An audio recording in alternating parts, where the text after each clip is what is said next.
Père, du Fils et du Saint-Esprit, un seul Dieu, Amen. Sermon du premier dimanche de Pâques, dimanche de Thomas, l'état psychologique des disciples avant et après la résurrection du Christ.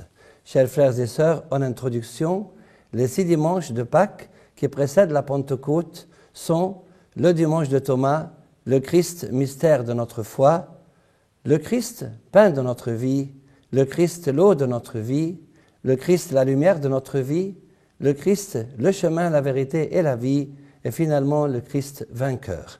Aujourd'hui, nous fêtons le premier dimanche de Pâques, que nous appelons aussi le dimanche de Thomas, et à cette occasion, j'aimerais aborder le thème suivant. L'état psychologique des disciples avant et après la résurrection du Christ. Premièrement, l'état psychologique des disciples avant la résurrection du Christ. 1. Lors de l'arrestation du Christ, tous ses disciples l'abandonnèrent et s'enfuirent, y compris sa marque. Alors tous l'abandonnèrent et prirent la fuite.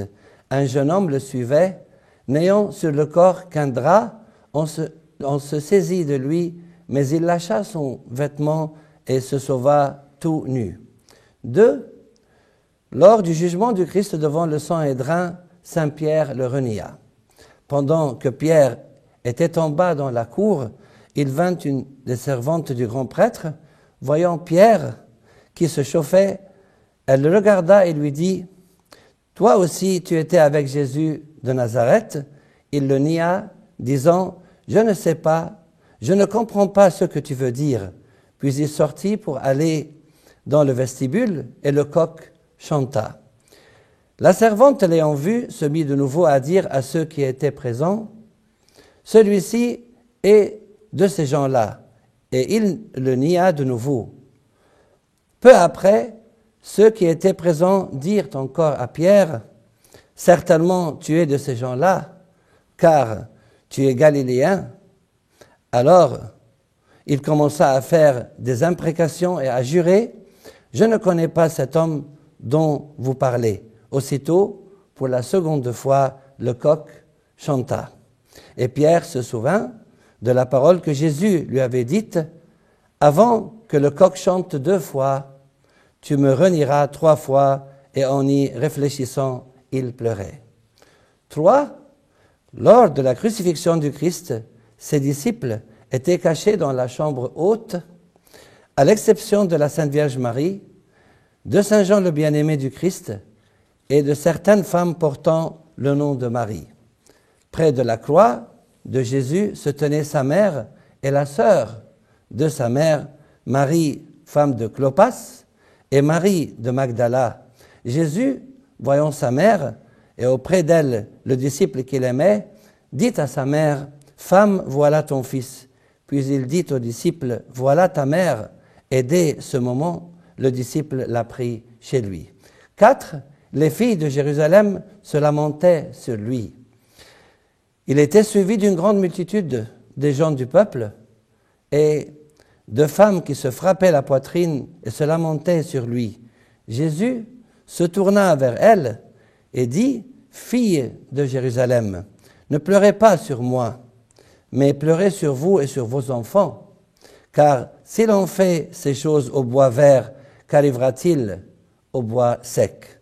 Deuxièmement, l'état psychologique des disciples après la résurrection du Christ. En fait, après la résurrection du Christ, tous les disciples ont douté de sa résurrection et pas seulement saint Thomas. En voici les preuves. 1. Les 2 disciples d'Emmaüs marchaient tout tristes et désespérés. Pendant qu'ils parlaient et discutaient, Jésus s'approcha et fit route avec eux, mais leurs yeux étaient empêchés de le reconnaître.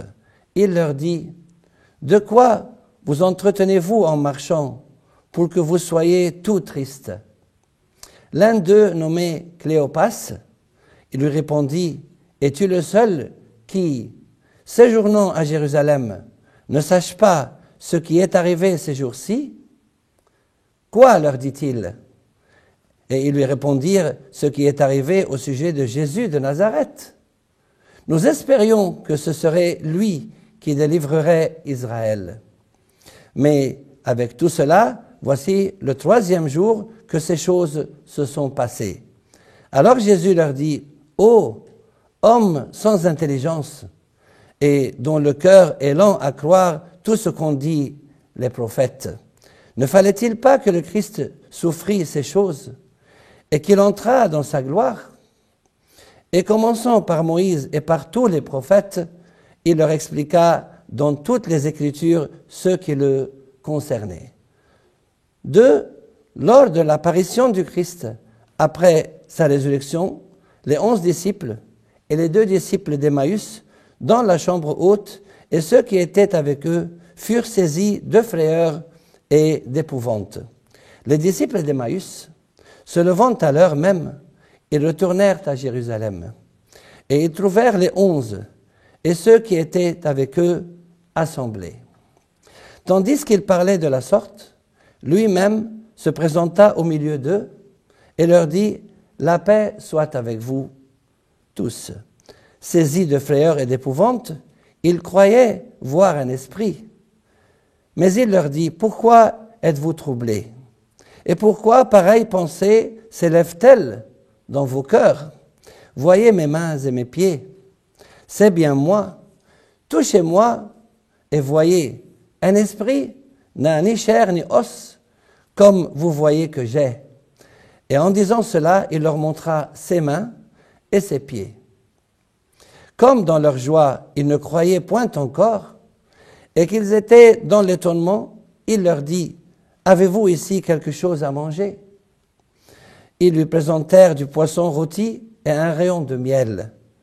Il en prit, et il mangea devant eux, puis il leur dit, « C'est là ce que je vous disais lorsque j'étais encore avec vous, qu'il fallait que s'accomplît tout ce qui est écrit de moi dans la loi de Moïse, dans les prophètes et dans les psaumes. » Alors il leur ouvrit l'esprit afin qu'ils comprissent les Écritures, et il leur dit, « Ainsi il est écrit que le Christ souffrirait et qu'il ressusciterait d'entre les morts le 3e jour. » Donc, lors de l'apparition du Christ à ses apôtres, après sa résurrection, ces derniers étaient saisis de frayeur et d'épouvante et se croyaient en présence d'un esprit. Et malgré leur joie, ils ne croyaient point encore et ils étaient dans l'étonnement. 3. Bien que le Christ, après sa résurrection, soit apparu plusieurs fois à Sainte Marie de Magdala, elle pensa qu'il était le jardinier. Cependant, Marie se tenait dehors près du sépulcre et pleurait. Comme elle pleurait, elle se baissa pour regarder dans le sépulcre et elle vit 2 anges vêtus de blanc assis à la place où avait été couché le corps de Jésus, l'un à la tête, l'autre aux pieds. Ils lui dirent, « Femme, pourquoi pleures-tu » Elle leur répondit, « Parce qu'ils ont enlevé mon Seigneur et je ne sais où ils l'ont mis. » En disant cela, elle se retourna et elle vit Jésus debout, mais elle ne savait pas que c'était Jésus. Jésus lui dit, « Femme, pourquoi pleures-tu? Qui cherches-tu » Elle, pensant que c'était le jardinier, lui dit, « Seigneur, si c'est toi qui l'as emporté, dis-moi où tu l'as mis et je le prendrai. » Jésus lui dit, « Marie. » Elle se retourna et elle lui dit en hébreu, « Rabouni », c'est-à-dire « Maître ». Jésus lui dit, « Ne me touche pas, car je ne suis pas encore monté vers mon Père. Mais va trouver mes frères et dis-leur que je monte vers mon Père et votre Père, vers mon Dieu et votre Dieu. » Marie de Magdala alla annoncer aux disciples qu'elle avait vu le Seigneur et qu'il lui avait dit ces choses. 4. Saint Pierre et Saint Jean avaient besoin de voir pour croire. Pierre et l'autre disciple, qui est Saint Jean, sortirent et allèrent au sépulcre. Ils couraient tous 2 ensemble. Mais l'autre disciple courut plus vite que Pierre et arriva le premier au sépulcre. S'étant baissé, il vit les bandes qui étaient à terre. Cependant, il n'entra pas. Simon, Pierre, qui le suivait, arriva et entra dans le sépulcre. Il vit les bandes qui étaient à terre et le linge qu'on avait mis sur la tête de Jésus, non pas avec les bandes, mais plié dans un lieu à part. Alors, l'autre disciple, qui est Saint Jean, qui était arrivé le premier au sépulcre, entra aussi, et il vit et il crut. Donc, même Saint Pierre et Saint Jean avaient des doutes et avaient besoin de voir de leurs propres yeux pour croire, comme il est écrit, il vit et il crut. 5. L'apôtre Saint Thomas. Thomas, appelé Didyme, l'un des 12, n'était pas avec eux lorsque Jésus vint. Les autres disciples lui dirent encore, « Nous avons vu le Seigneur. » Mais il leur dit, « Si je ne vois dans ses mains la marque des clous, et si je ne mets mon doigt dans la marque des clous, et si je ne mets ma main dans son côté, je ne croirai point. » 8 jours après, les disciples de Jésus étaient de nouveau dans la maison et Thomas se trouvait avec eux. Jésus vint, les portes étant fermées, se présenta au milieu d'eux et dit « La paix soit avec vous ». Puis il dit à Thomas « Avance ici ton doigt et regarde mes mains, avance aussi ta main et mets-la dans mon côté et ne sois pas incrédule, mais crois. » Thomas lui répondit « Mon Seigneur et mon Dieu. » Jésus lui dit « Parce que tu m'as vu, tu as cru. Heureux ceux qui n'ont pas vu, mais qui ont cru. » 2 questions s'imposent ici. Premièrement, pourquoi saint Thomas a-t-il insisté pour passer son doigt sur la marque des clous et dans la plaie du côté du Christ?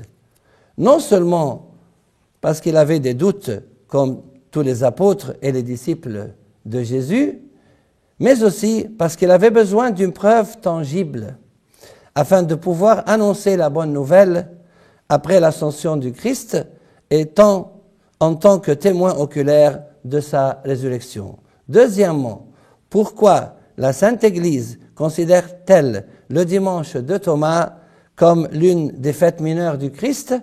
Parce qu'il a reconnu le Christ en tant que Seigneur et Dieu en disant « Mon Seigneur et mon Dieu ». Pour conclure, chers frères et sœurs, tous les disciples, et non pas seulement saint Thomas, avaient besoin de la parole du Christ. Heureux ceux qui n'ont pas vu et qui ont cru. Que notre Seigneur Jésus nous comble de joie grâce à sa glorieuse résurrection, et gloire à lui maintenant et pour les siècles des siècles. Amen.